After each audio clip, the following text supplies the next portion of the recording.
Hello again.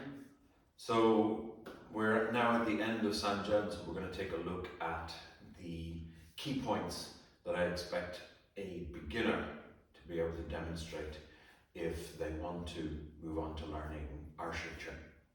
So let's take a look. So with this one, I expect them to be able to stay inside the gate with their elbows. So I don't want to see this. A lot of people will stick the elbow out so that they can bend the elbow and then get a good thrust out of it. So they have to learn that it's just folding over. And even if they can't get any feeling of power out of that, it doesn't matter. The important thing is the correct position. Power will come later. Same with this one. They want to avoid folding everything back and then going forward. So minimum fold to the center line. There. Minimum fold to the center line and there. They also want to be keeping the fingers in and the thumbs in.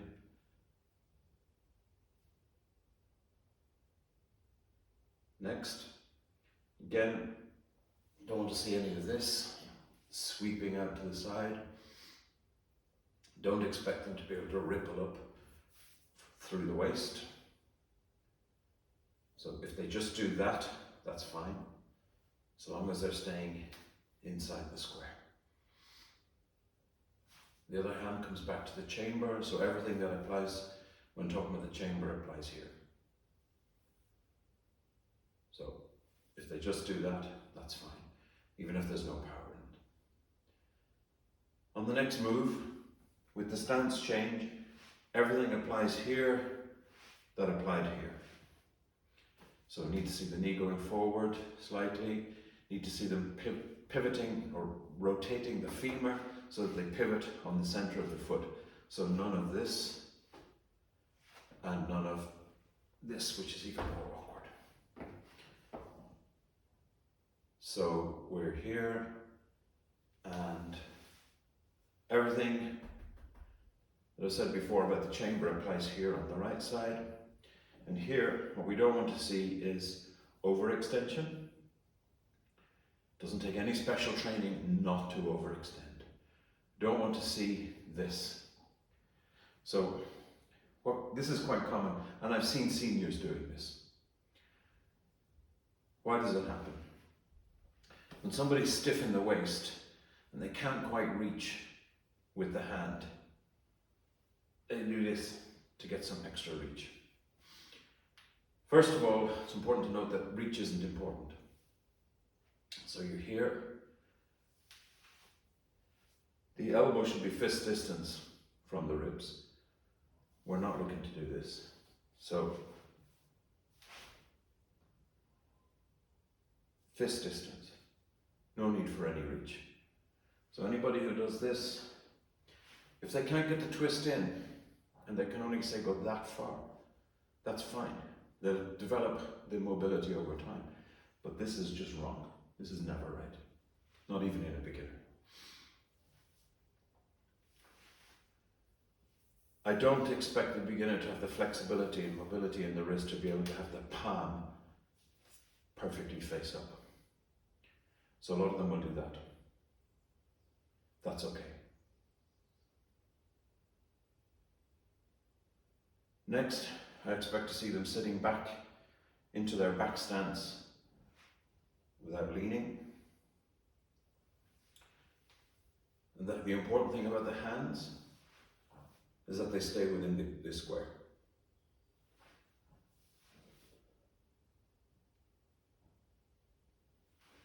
Don't see any of this or this.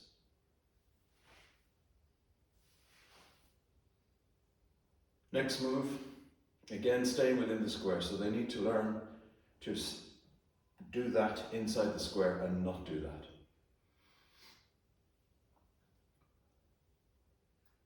So expecting them to control the elbows. And as they go forward, don't expect them to be able to squat down here.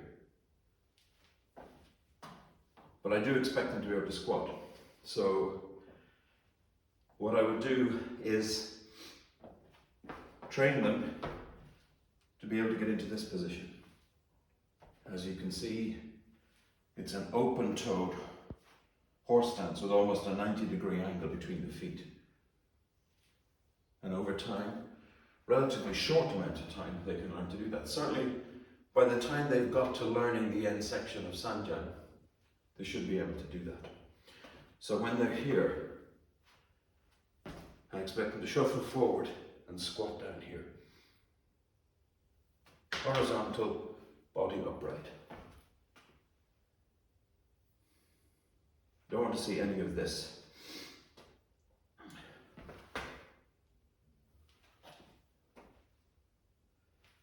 Don't want to see any of this.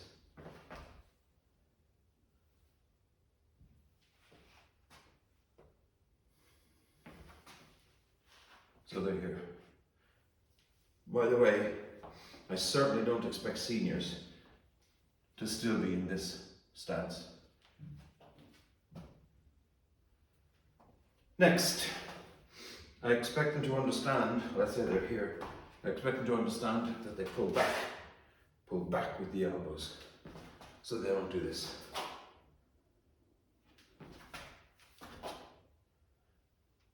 Staying within the square, wrist, elbow, shoulder.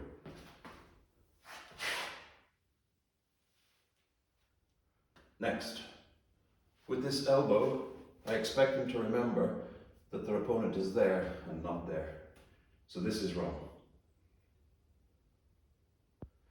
Notice that this fist is higher than this elbow, and this hand is higher than this elbow. A lot of beginners do this. They've got to be able to sink the shoulders.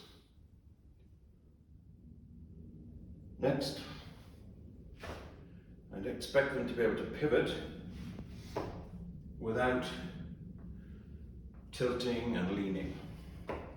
So they need to be able to shift their weight smoothly onto the rear leg. From this angle, shift their weight onto this leg, take the weight, pivot. And again, the pivot is a rotation of the femur.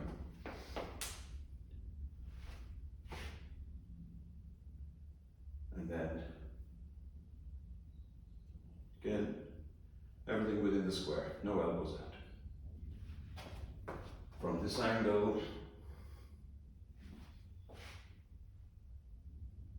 next, clear the face.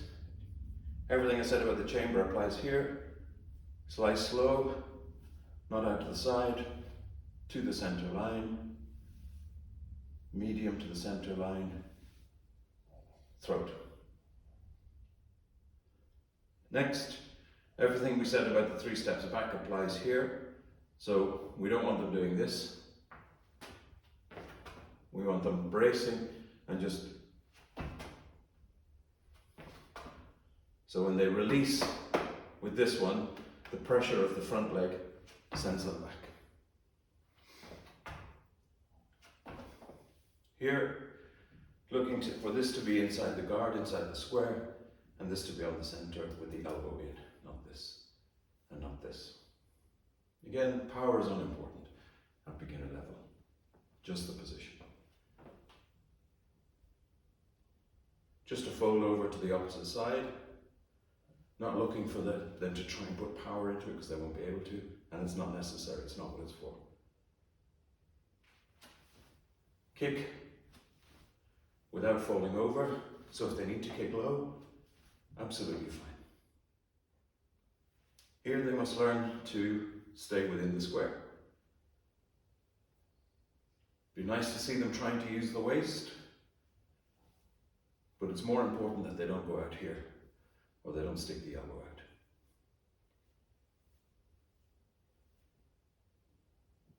Salute, back to chamber, relax. Thanks for watching.